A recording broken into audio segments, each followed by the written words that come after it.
வணக்கம். உலகம் ஒரு பார்வை செய்தி தொகுப்பில் உங்களுடன் நான் சுகன்யா மனோகரன். கொரோனா தொற்று உலகையே அச்சுறுத்தி வரும் நிலையில் உலகம் முழுவதும் நிகழ்ந்த கொரோனா வைரஸ் தொடர்பான சம்பவங்கள் மற்றும் முக்கிய நிகழ்வுகள் செய்தி வடிவில் உங்களுக்காக. ஆப்கானிஸ்தான் தலைநகர் காபூலில் நடந்த ராக்கெட் தாக்குதலில் 3 பேர் கொல்லப்பட்டனர். காயமடைந்த 11 பேருக்கு மருத்துவமனையில் சிகிச்சை அளிக்கப்படுகிறது. காபூலில் வெளிநாட்டு தூதரக அலுவலகங்களில் பணியாற்றுவோர் வசிக்கும் பகுதியில் இத்தாக்குதல் நடத்தப்பட்டது. 1க்கும் மேற்பட்ட இடங்களில் நடந்த இத்தாக்குதலில் 3 பேர் உயிரிழந்துள்ளதாகவும் 11 பேர் காயமடைந்ததாகவும் தகவல்கள் வெளியாகியுள்ளன. இதுகுறித்து உள்துறை அமைச்சகத்தின் செய்தி தொடர்பாளர் அரியான் கூறுகையில், தீவிரவாதிகளின் வாகனம் ஒன்றில் பொருத்தப்பட்டிருந்த ராக்கெட்டுகள் ஏவப்பட்டதாகவும் உடனடியாக அந்த வாகனம் அப்புறப்படுத்திவிட்டதாகவும் தெரிவித்தார். கொரோனா சிகிச்சைக்கான மருந்துகள் பட்டியலில் இருந்து ரெம்டெசிவிர் மருந்தை உலக சுகாதார அமைப்பு நீக்கியுள்ளது. கொரோனா வைரஸ் பாதிப்பு மருத்துவமனையில் அனுமதிக்கப்பட்டுள்ளோருக்கு ரெம்டெசிவிர் மருந்து எந்த விதத்திலும் பயன் அளிக்காது என உலக சுகாதார அமைப்பு ஏற்கனவே அறிவித்திருந்தது. கொரோனா வைரஸ் நோயாளிகளின் பாதிப்பு எந்த அளவிற்கு இருந்தாலும் உயிர் பிழைக்க வைக்கவோ செயற்கை சுவாச கருவிகளின்றி மூச்சுவிட வைக்கவோ இந்த மருந்து இதுவரை யாருக்கும் பயன்படவில்லை என்றும் அந்த அறிவிப்பில் கூறப்பட்டுள்ளது. இந்த நிலையில் இந்த மருந்தை கொரோனா வைரஸ் நோய் சிகிச்சைக்கான பரிந்துரை பட்டியலில் இருந்து நீக்குவதற்காக உலக சுகாதார அமைப்பு அறிவித்துள்ளது.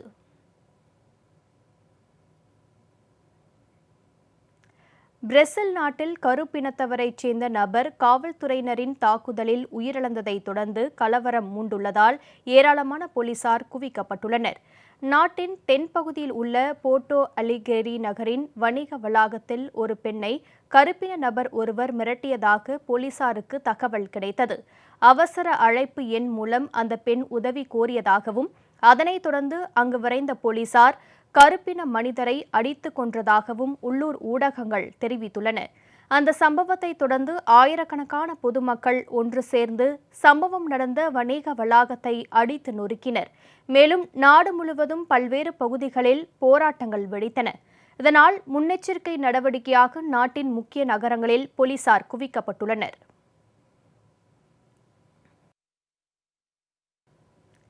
கலிபோர்னியாவில் கொரோனா வைரஸ் இலவச பரிசோதனைக்காக ஏராளமான பொதுமக்கள் கார்களில் காத்திருந்த காட்சிகள் வைரலாகியுள்ளன. அமெரிக்காவின் கலிபோர்னியா மாநிலத்தில் கொரோனா வைரஸ் பரவலை கட்டுப்படுத்த மீண்டும் சமூக பொருளாதார நடவடிக்கைகளுக்கு கட்டுப்பாடுகள் விதிக்கப்பட்டுள்ளன.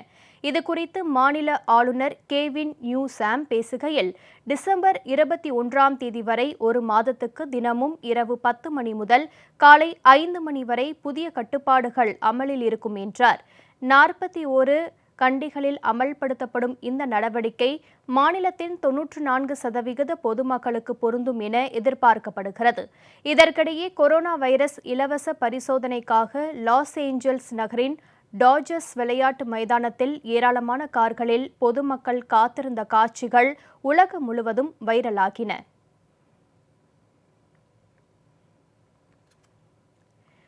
சிலி நாட்டில் அரசுக்கு எதிராக நடைபெற்ற போராட்டத்தில் பங்கேற்றவர்களை போலீசார் கண்ணீர் புகை குண்டுகளை வீசி விரட்டியடித்தனர். பல்வேறு துறைகளில் சீர்திருத்தங்களை அமல்படுத்த கோரி கடந்த ஓராண்டாக சிலி நாட்டின் பல பகுதிகளில் போராட்டங்கள் தொடர்ந்து வருகின்றன. ஓய்வூதிய திட்டம், மருத்துவம் மற்றும் கல்வித்துறையில் முக்கிய மாற்றங்களை ஏற்படுத்த வேண்டும் என பொதுமக்களிடம் கருத்து நிலவுகிறது. இதற்கிடையே பழைய அரசியலமைப்பு சட்டத்தை மாற்றி புதிய சட்ட விதிகளை பல்வேறு சமூக அமைப்புகள் இணைந்து உருவாக்கியுள்ளன. இந்த அரசியலமைப்பு சட்டத்தை அமல்படுத்துவது குறித்து கடந்த சில வாரங்களுக்கு முன்பு பொது வாக்கெடுப்பு ஒன்று நடைபெற்றது. இதில் நாடு முழுவதும் பொதுமக்கள் பங்கேற்று புதிய அரசியலமைப்பு சட்டத்துக்கு ஆதரவாக வாக்களித்தனர். கொரோனா வைரஸ் தாக்கத்தால் ஏற்பட்ட பொருளாதார இழப்பால் பயங்கர ஆபத்துகளை கடந்து செனகல் நாட்டிலிருந்து ஸ்பெயின் நாட்டுக்கு வரும் அகதிகளின் எண்ணிக்கை தொடர்ந்து அதிகரித்து வருகிறது. இதனால் உயிரிழப்புகளும் அதிகரிக்கின்றன. கொரோனா வைரஸ் பரவல் காரணமாக பெரும்பாலான உலக நாடுகள் கடும் சமூக பொருளாதார பிரச்சினைகளை சந்தித்து வரும் நிலையில் மேற்கு ஆப்பிரிக்க நாடான செனகலும் இதே போன்ற பிரச்சினைகளை எதிர்கொண்டு வருகிறது. இதைத் தொடர்ந்து இந்த ஆண்டில் மட்டும் இதுவரை 17,000 பேர் அகதிகளாக வெளியேறியுள்ளனர். மேற்கு ஆப்பிரிக்காவிலிருந்து ஐரோப்பிய நாடுகளை அடையும் கடல் வழித்தடங்கள் மிகவும் மோசமான ஆபத்துகள் நிறைந்தவை. மிகப்பெரிய கப்பல்கள்தான் எளிதாக அப்பகுதியில் பயணிக்க முடியும் என்ற நிலையில் சாதாரண மீன்பிடி படகுகள் மூலம் பொதுமக்கள் அகதிகளாக வெளியேறுவது தவிர்க்க முடியாத நிலையாகிவிட்டது. உள்நாட்டில் வாழ்ந்து உயிரிழப்பதை விட மற்றுமொரு முயற்சியின் மூலம் தமது வாழ்க்கைக்கான உத்தரவாதம் கிடைக்காதா என்பதே இப்பகுதி மக்களின் எதிர்பார்ப்பாக இருக்கிறது. அதனால்தான் எந்த துன்பத்தையும் கடந்து செல்ல முடியும் என்ற உத்தரவாதமற்ற நம்பிக்கையின் அடிப்படையில் குழந்தைகள், பெண்கள், முதியோர் என அனைவரும் புதிய வாழ்க்கையை தேடி ஆபத்தான கடற்பயணங்களை மேற்கொள்கின்றனர். ஆனால் இப்படி பயணம் மேற்கொண்டவர்களில் பல நூற்றுக்கணக்கானோர் உயிரிழந்த நிலையில் ஆயிரக்கணக்கானோர் கடலில் தத்தளிக்கும் நிலை உருவாகியுள்ளது. இதில் செனகல் கடற்படையால் கண்டுபிடிக்கப்பட்டு மீண்டும் தாய்நாட்டிற்கே திருப்பி அனுப்பப்பட்டவர்களும் மீண்டும் மீண்டும் பயணம் செய்ய முயற்சிப்பதாக தகவல்கள் வெளியாகியுள்ளன. ஆபத்தான கடற்பயணம் மேற்கொண்டு நடுக்கடலில் தத்தளிப்பவர்களை மீட்பதற்கென்றே உலகளாவிய அமைப்புகள் பல நடவடிக்கைகளை மேற்கொண்டு வருகின்றன. உள்ளூர் மீனவர்கள் மற்றும் சர்வதேச அமைப்புகளின் உதவியால் அகதிகள் மீட்கப்பட்டு ஸ்பெயின் நாட்டுக்கு சொந்தமான கிரான் கனாரியா தீவுக்கு அனுப்பி வைக்கப்படுகின்றனர். இப்பயணத்தின் போது உயிரிழந்த அகதிகளுக்காக இணைய வழியில் அஞ்சலி நிகழ்ச்சியும் நடத்தப்பட்டது. இதற்கிடையே அகதிகளின் இந்த கடல் பயணத்தை தடுப்பதற்கான முயற்சிகளை மேற்கொள்ளுமாறு செனகல் அரசை ஐரோப்பிய நாடுகள் வலியுறுத்தியுள்ளன. இருப்பினும் அதனால் ஏதாவது பயன் ஏற்படுமா என்பதற்கு காலம்தான் பதில் சொல்ல வேண்டும்.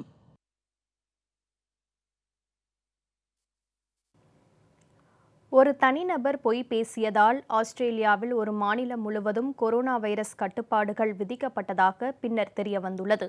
இதனால் கட்டுப்பாட்டு நடவடிக்கைகளை 3 நாட்கள் முன்கூட்டியே விலக்கிக் கொள்ள முடிவெடுக்கப்பட்டுள்ளது. தென் ஆஸ்திரேலிய மாநிலத்தில் கொரோனா வைரஸ் பரவும் அச்சம் ஏற்பட்டதால் 6 நாட்கள் கடுமையான பாதுகாப்பு விதிகள் அமல்படுத்தப்பட்டன.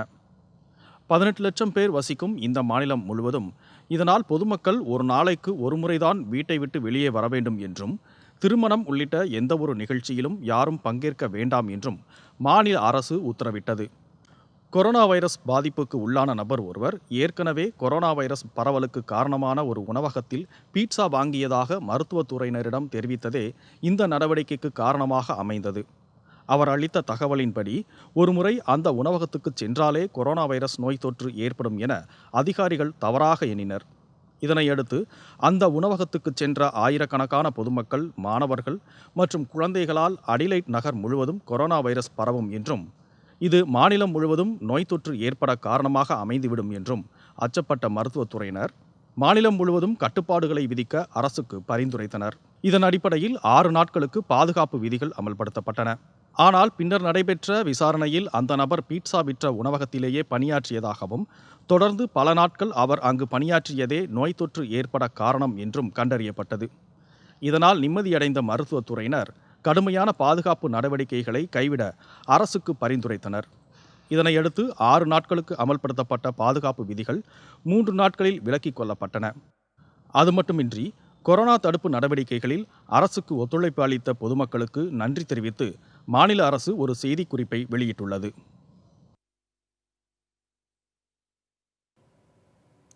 கடந்த வாரத்தில் தெற்கு அட்லாண்டிக் கடலில் உருவான அயோட்டா புயல் பல்வேறு நாடுகளில் கடும் பாதிப்புகளை ஏற்படுத்தியது. இதை பற்றிய ஒரு செய்தி தொகுப்பை காண்போம். பொதுவாக அட்லாண்டிக் பெருங்கடலில் நவம்பர் மாதத்தில் உருவாகும் புயல்கள் 5ஆம் எண் எச்சரிக்கை விடப்படும் அளவுக்கு மிகப்பெரிய அச்சத்தை உருவாக்குவதில்லை. ஆனால் கடந்த வாரம் உருவான அயோட்டா புயல் பொதுமக்களை மிகுந்த அச்சத்தில் மூழ்கடிக்கும் அளவுக்கு 5ஆம் எண் எச்சரிக்கை புயலாக மாறியது.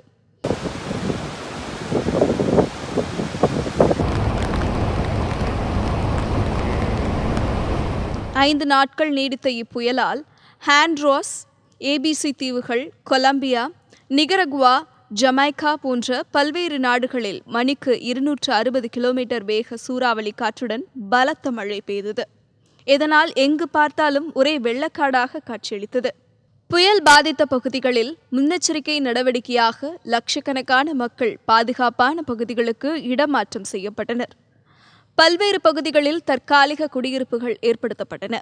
இருப்பினும் வெள்ளத்தில் அடித்துச் செல்லப்பட்ட 40க்கும் மேற்பட்டோரின் கதி என்னவென்று இதுவரை தகவல்கள் வெளியாகவில்லை.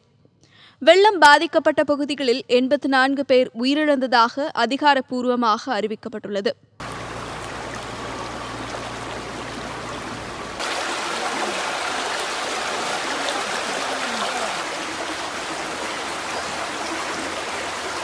சூறாவளி காற்றினால் லட்சக்கணக்கான வீடுகளின் மேற்கூரைகள் காற்றில் அடித்துச் செல்லப்பட்டன. பல பகுதிகளில் குடியிருப்பு பகுதிகளை மழைநீர் சூழ்ந்து வீடுகள் தண்ணீரில் மூழ்கின. நிவாரணம் மற்றும் மீட்பு பணிகளில் போலீசார், தீயணைப்பு படையினருடன் இராணுவத்தினரும் ஈடுபடுத்தப்பட்டனர். இந்நிலையில் அயோட்டா புயல் பாதித்ததால் பொருளாதார இழப்பு என்ன என்பது குறித்து இதுவரை எந்த விபரமும். அட்லாண்டிக் புயற்பருவத்தில் ஒரு புயலானது 5ஆம் எண் எச்சரிக்கை விடும் அளவிற்கு ஒவ்வொரு ஆண்டும் ஏற்பட்டு வருகிறது என்பது குறிப்பிடத்தக்கது. இனி உலக அளவிலான மேலும் சில முக்கிய நிகழ்வுகளை வேகச் செய்திகளாக காண்போம். தாய்லாந்து அரசு பதவி விலக கோரியும் மன்னருக்கான அதிகாரத்தை குறைக்க வலியுறுத்தியும் நடைபெற்ற போராட்டத்தில் மாணவர்கள் டைனோசர் வேடத்தில் பங்கேற்றனர். தாய்லாந்து நாட்டில் முன்னாள் ராணுவ தளபதி பிரயூத் சான் தலைமையிலான ஆட்சி நடைபெற்று வருகிறது. இந்த அரசு பதவி விலக கோரி நாடு முழுவதும் கடந்த 2 ஆண்டுகளாக போராட்டங்கள் நடைபெற்று வருகின்றன. அண்மையில் இப்போராட்டங்கள் வேகமெடுத்துள்ள நிலையில் பள்ளி மாணவர்கள் கடந்த சில மாதங்களுக்கு முன் தொடங்கிய போராட்டமும் பாங்காக் நகரில் நடைபெற்று வருகிறது. அரசை டைனோசர் அரசு என விமர்சிக்கும் மாணவர்கள் ஏற்கனவே பேட் ஸ்டூடெண்ட் குரூப் என்ற பெயரில் தொடர் போராட்டங்களை நடத்தி வருகின்றனர். இதுபோன்ற போராட்டங்களுக்கு தடை விதிக்க மறுத்துவிட்ட அரசு போராட்டத்துக்கு அழைப்பு விடுத்தவர்களை கைது செய்து சிறையில் அடைத்தது. இருப்பினும் நீதிமன்றத்தின் உத்தரவின் பேரில் பலர் விடுவிக்கப்பட்டனர்.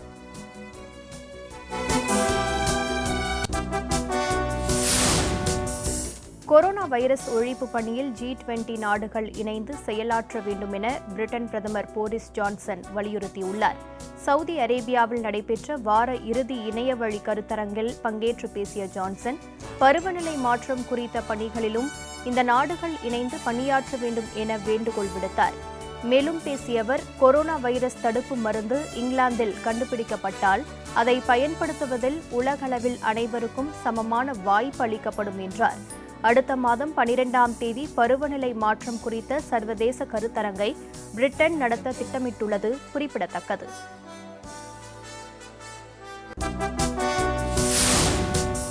அமெரிக்காவில் தினமும் கொரோனா வைரஸ் பாதிப்புக்கு ஆளாவோரின் எண்ணிக்கை 2 லட்சத்தை நெருங்கியது.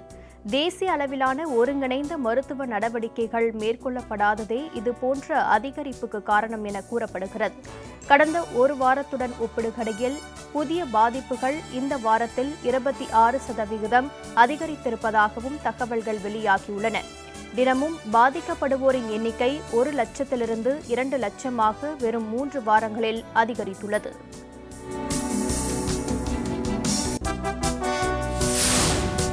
சிலியில் அரசுக்கு எதிரான போராட்டத்தில் ஈடுபட்டவர்களை தண்ணீர் பீரங்கிகள், கண்ணீர் புகை குண்டுகளை பயன்படுத்தி போலீசார் விரட்டியடித்தனர். கல்வி, மருத்துவம், ஓய்வூதிய திட்டம் போன்ற பல்வேறு துறைகளில் சீர்திருத்தங்களை அமல்படுத்த கோரி கடந்த ஓராண்டாக நாட்டின் பல பகுதிகளில் பொதுமக்கள் போராட்டம் நடத்தி வருகின்றனர். இந்த நிலையில் சாண்டியாகோவில் நடைபெற்ற தொடர் போராட்டத்தில் ஆயிரக்கணக்கானோர் பங்கேற்றனர். போராட்டக்காரர்களை கலைக்க போலீசார் முயன்றதை தொடர்ந்து காவல்துறை வாகனங்கள் மீது கற்களை வீசி போராட்டக்காரர்கள் தாக்குதல் நடத்தினர்.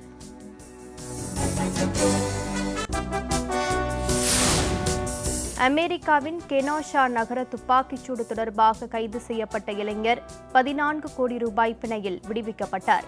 கருப்பினத்தவர் மீதான தாக்குதலை கண்டித்து அமெரிக்காவில் நடைபெற்ற போராட்டத்தின் போது போராட்டத்தில் ஈடுபட்டவர்களை நோக்கி ஒரு இளைஞர் துப்பாக்கியால் சுட்டார். இந்த சம்பவத்தில் 2 உயிரிழந்தனர், ஒருவர் காயமடைந்தார். போராட்டக்காரர்கள் தம் மீது தாக்குதல் நடத்தியதால்தான் துப்பாக்கியால் சுட்டதாக இளைஞர் கேல் ரிட்டன் ஹவுஸ் வாக்குமூலம் அளித்த நிலையில் 14 கோடி ரூபாய் பிணையில் விடுவிக்கப்பட்டார்.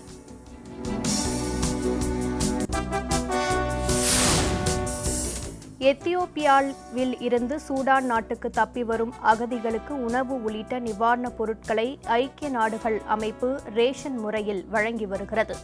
எத்தியோப்பியா ராணுவத்தின் மீது பிராந்திய அரசு படைகள் தாக்குதல் நடத்தியதற்கு பதிலடி கொடுக்கும் விதமாக ராணுவத்தினர் கடந்த சில மாதங்களாக எதிர் நடவடிக்கை மேற்கொண்டு வருகின்றனர்.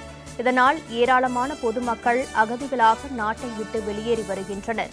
இதேபோல் இன்னும் 2 லட்சம் பேர் கடந்த சில மாதங்களில் சூடான் நாட்டுக்கு அகதிகளாக வருவார்கள் என எதிர்பார்க்கப்படுகிறது.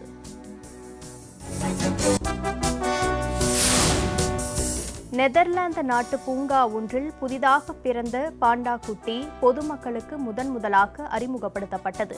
ஃபேன்சிங் என பெயரிடப்பட்டுள்ள இந்த பாண்டா குட்டி ஹாலண்ட் நகரில் உள்ள பூங்காவில் கடந்த மே மாதம் பிறந்தது. பிறந்து 6 மாத காலம் பராமரிக்கப்பட்ட நிலையில் முதலாக இக்குட்டி பூங்காவுக்கு வருகை தந்த பொதுமக்களுக்கு அறிமுகப்படுத்தப்பட்டது. செயற்கையாக உருவாக்கப்பட்ட சூழலில் விளையாடிக் கொண்டிருக்கும் பாண்டா குட்டியை காண ஏராளமான பொதுமக்கள் ஆர்வமுடன் பூங்காவுக்கு வந்து செல்கின்றனர்.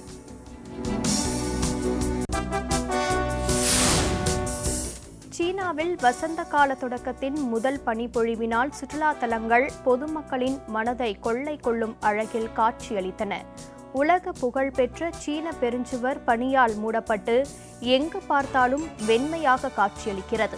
இதேபோல் சாலைகளிலும் பனிப்பொழிவு அதிகமாக இருந்ததால் வாகனங்கள் மெதுவாக ஊர்ந்து சென்றன. பூங்காக்கள் மற்றும் பொது இடங்களிலும் பனிப்பொழிவினால் அழகுற தோன்றின. பொதுமக்கள் குடைகளுடன் குளிரை தாங்கும் ஆடைகள் அணிந்து பொதுவெளியில் பனிப்பொழிவின் சுகத்தை அனுபவித்தனர்.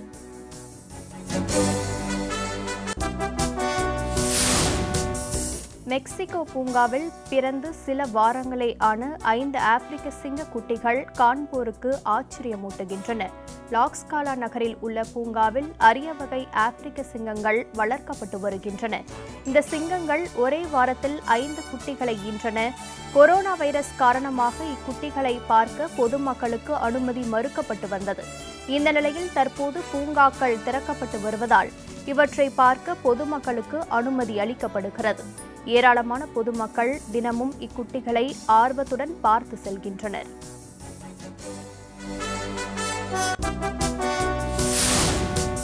கொரோனா வைரஸ் தொற்று பரவல் காரணமாக லத்தீன் அமெரிக்க நாடுகளில் சமூக பொருளாதார பிரச்சினைகள் மட்டுமின்றி அநீதிகளும் அதிகரித்துள்ளதாக போப் ஆண்டவர் கவலை தெரிவித்துள்ளார். வாடிகனில் நடைபெற்ற செய்தியாளர் சந்திப்பின் போது கத்தோலிக் கிறிஸ்தவ மத தலைவர் போப் பிரான்சிஸ் இவ்வாறு கூறினார். லத்தீன் அமெரிக்க நாடுகளில் ஏற்கனவே அதிக எண்ணிக்கையிலான குற்ற செயல்கள் நடந்து வந்த நிலையில் கொரோனா வைரஸ் நோய் தொற்று குற்றங்களின் எண்ணிக்கையை அதிகரித்ததால் அநீதிகள் அதிகரித்துள்ளதாக அவர் வேதனை தெரிவித்தார். மேலும் நோய் பரவல் காரணமாக சமூக பொருளாதார பிரச்சினைகளில் ஏழை மக்கள் சிக்கி தவிப்பதாகவும் அவர் கவலை தெரிவித்தார்.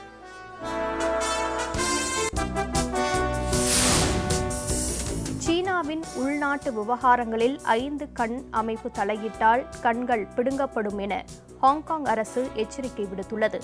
அமெரிக்கா, பிரிட்டன், ஆஸ்திரேலியா, நியூசிலாந்து மற்றும் கனடா நாடுகள் இணைந்து 2ஆம் உலகப் போருக்கு பின் 5 கண்கள் என்ற ஒரு புலனாய்வு அமைப்பை தொடங்கின. தற்போது சீன அரசு ஹாங்காங்கில் அறிமுகப்படுத்தியுள்ள தேசிய பாதுகாப்பு சட்டத்தை திரும்பப் பெற வேண்டும் என இந்த அமைப்பு அண்மையில் வலியுறுத்தியது. இதற்கு பதிலளிக்கும் விதத்தில் பேசிய ஹாங்காங் அரசின் செய்தி தொடர்பாளர், சீனாவின் உள்நாட்டு விவகாரங்களில் 5 கண்களை விட 10 கண்கள் அமைப்பு தலையிட்டாலும் அதன் கண்கள் பிடுங்கப்படும் என்றார்.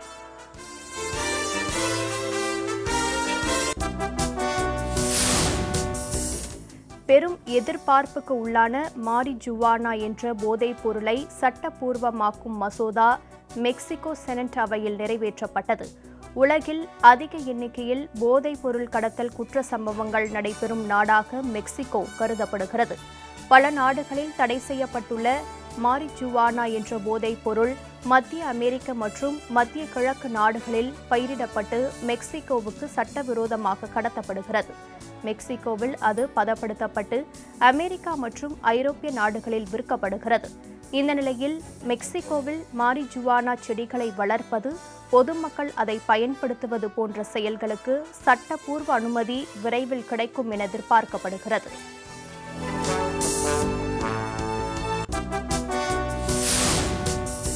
சீனா சீனாவின் ஹாங்காங் நகரில் கொரோனா வைரஸ் காரணமாக சுற்றுலாவுக்கு தடை விதிக்கப்பட்டதால் பல்லாயிரக்கணக்கான பேருந்துகள் 10 மாதங்களாக ஒரே இடத்தில் நிறுத்தி வைக்கப்பட்டுள்ளன. இதனால் 50 வருட பாரம்பரிய சுற்றுலாத்துறை கடும் பொருளாதார நெருக்கடியில் சிக்கியிருப்பதாக தகவல்கள் வெளியாகியுள்ளன. மேலும் சுற்றுலாத்துறையை நம்பியுள்ள பல லட்சக்கணக்கான பொதுமக்களும் வேலையின்றி தவிக்கும் நிலையில் 20 லட்சம் பேருக்கு ஹாங்காங் அரசு நிவாரணம் வழங்கியிருப்பதாகவும் தகவல்கள் வெளியாகியுள்ளன.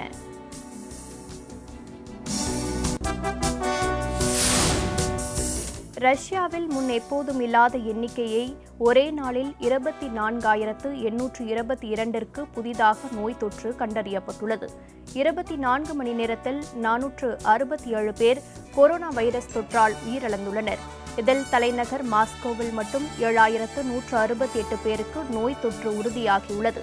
இதனையடுத்து நாடு முழுவதும் இதுவரை 20,64,748 பேருக்கு கொரோனா வைரஸ் தொற்று கண்டறியப்பட்டுள்ளதாகவும் 35,778 பேர் உயிரிழந்துள்ளதாகவும் அந்நாட்டு அரசு அறிவித்துள்ளது.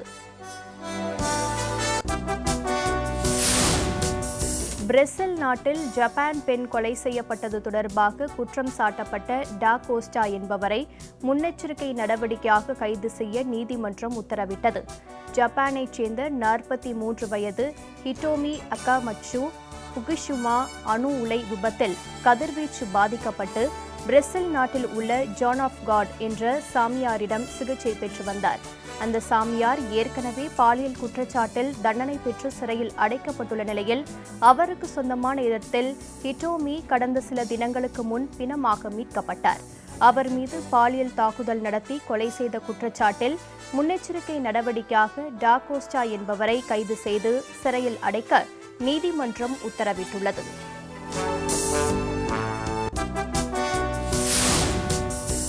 புயல் பாதித்த ஹண்டூராஸ் மக்களுக்கு அமெரிக்காவில் வசிக்கும் மத்திய அமெரிக்க நாடுகளைச் சேர்ந்த ஏராளமான பொதுமக்கள் நிவாரணப் பொருட்களை அனுப்பி வைத்தனர். அயோட்டா புயல் காரணமாக கரீபியா மற்றும் தென் அமெரிக்க நாடுகள் கடுமையாக பாதிக்கப்பட்டுள்ளன. இந்த நிலையில் அமெரிக்காவின் கலிபோர்னியாவில் வசிக்கும் மத்திய அமெரிக்க நாட்டவர்கள் ஹண்டூராஸ் நாட்டுக்கு உதவ கோரி பேரணி நடத்தினர். அப்போது சேகரிக்கப்பட்ட உடைகள், உணவு உள்ளிட்ட நிவாரணப் பொருட்களை சேகரித்து அவர்கள் பாதிக்கப்பட்ட பகுதிகளுக்கு அனுப்பி வைத்தனர்.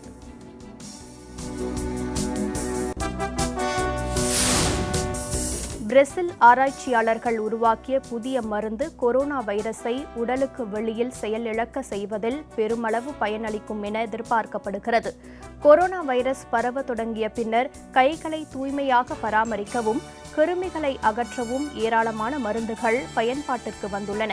இதில் பிரேசில் நாட்டில் உலோக அயனிகள் மற்றும் பல்படிமங்களை கொண்டு புதிய மருந்தை ஆராய்ச்சியாளர்கள் உருவாக்கியுள்ளனர். இது கைகள், முகக்கவசம், அலுவலகத்தில் பயன்படுத்தப்படும் பொருட்களில் படிந்திருக்கும் கொரோனா வைரஸ் கிருமிகளை எளிதில் செயலிழக்க செய்யும் மருந்தாக உருவெடுத்துள்ளது.